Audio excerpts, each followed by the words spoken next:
I've been wanting to YouTube how to make a trap to catch a rabbit so bad. Shooting star. Oh my god! Did that one hit the earth? What is that? Has this been here the whole time? The poof? I don't know. Probably. Oh my god. What the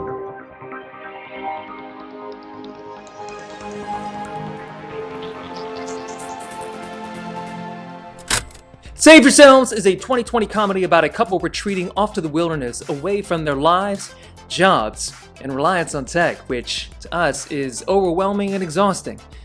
No one told them about turning on airplane mode or activating Do Not Disturb. Plot hole. This movie is casually subversive in its tone, and while I wouldn't watch it again, I will say it's great for a first-time view. Once is all you need, not docking any points for that. Ever seen a film where two plaid-wearing, prejudice-baiting rednecks bicker for an hour and a half while outrunning gray, hairless aliens that are as tall as Shaquille O'Neal in some overgrown forest?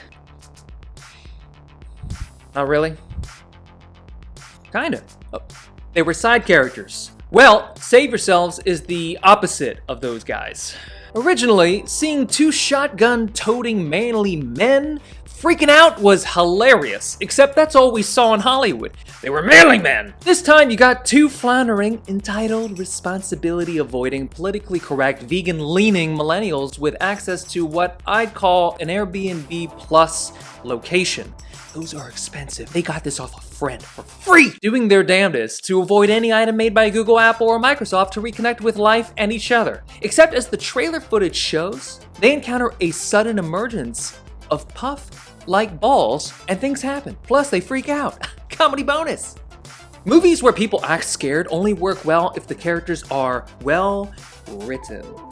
Ghostbusters had several parapsychologists with degrees and half-baked or risky plans for execution, because their understanding could never keep up with their pioneering tech. As much as we all have that procedural piece in ourselves to remain organized, mindful, and smart, it's impossible to keep our heads if the problem, aka the aliens, are about to probe, kill, and impregnate us. These two lovebirds probably regretted putting their Candy Crush on pause for the weekend. Save Yourselves is distributed by Bleecker Street Media, which is one of my favorite distribution companies, much like A24. They also made Logan Lucky, so this idea seemed like a good match. It stars Sunita Mani, who you may remember from Glow on Netflix, and John Reynolds from Stranger Things. A lot of Netflix. It was written by Alex Houston Fisher, who only has 2 short film credits on his IMDb before this, and was written by Eleanor Wilson, who has a lot of credits and has a subtle writing style that makes me think she's good for coffee chats. You ask what day it is, most people will say Tuesday, Wednesday, whatever. She'd probably reply with a line like, "Today should have been yesterday," or "Time stops when I'm drinking this, be quiet." It's just another level of writing and nuance you want in your comedy. It's smart. I love the comedy timing of both of our main actors in the movie. Sunita and John have that connected, synergistic vibe that works beautifully for a supportive yet codependent relationship between these two great characters. There are several great conversations that happen at the beginning that hit you in the progressive nuts with how close to home the writing is, the way they talk. It reminds me of conversations I have had with my friends or my own wife. Writer Eleanor Wilson, you got us down, my friend. Check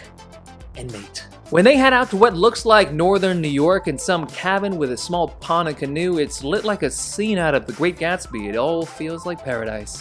They soon encounter a small brown fuzzball, and I'm not gonna go further than say their reaction to it reminds me again of the Ghostbusters and their first reaction to meeting Slimer, aka Onionhead, in the Hotel Sedgwick in the 1984 classic. Think about it for a second, okay?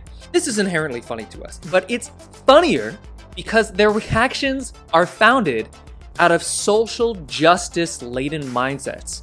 The shotgun-wielding redneck in the other movie would point the gun and blow the kitchen apart, just chasing that alien. The shotgun-wielding liberal, who's never held a gun, would what? Probably blow a hole in the ceiling from the recoil. It's sad, but funny either way. And that's the secret behind what drives this film to the end. Not only is the fear of the characters what drives them forward, because it's one of necessity, but their mindset keeps each new stage in context and reminds us that an alien takeover is honestly how you wish to interpret it. If you're a believer in the second coming of Jesus, what does this mean to you? If you're a person who has a positive outlook no matter where you go, what does this mean to you? If you worship donuts, I think you're not doing so well right now. But that kind of character isn't in this movie. Listen, I think you get how I feel about this movie. It's a great feeling. The film dragged a little in the middle for my wife, but the meandering pace is part of the reason why I enjoyed it. It's the style. It's an essential part of the storytelling. The characters' directionless lives, their lack of plan, lack of awareness, it all creates this little bubble of insulation and misunderstanding of the worldwide peril. Without their cell phones, there is no worldwide context, YouTube, or mainstream media, and I say that term respectfully. They are their only resource in processing the events of the world. Social commentary. With regards to the end, and I mean the final moments, my wife and I talked about it for some time because it catches you off guard, especially that last line that John Reynolds says. But if you were to listen to what I was saying about how we all interpret things differently, it's possible to understand just what kind of characters we are watching even in those final moments. We as viewers may not agree with the characters or their feelings, but that's a sudden surprise of the end. That's not a spoiler. That's a breadcrumb for film-hungry you. Speaking of hungry, I have lunch waiting for me, so I'm gonna go head up to the kitchen and get something delish. I would rate this film a avocado toast with shoestring fries. It's lean, but just rich enough in content to keep you satisfied the whole way.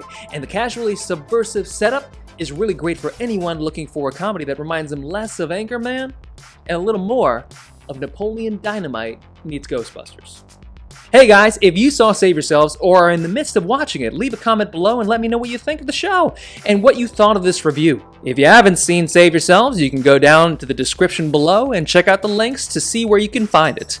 If you'd like to chat more, we have a chat room on discord.com. I'm always happy to talk spoilers, yeah. Please consider becoming a Patreon member to support us using the Patreon link in the description below. Your donation of at least $3 a month helps support this channel grow, and you get bonuses for doing so. Thank you for coming. Enjoy the show.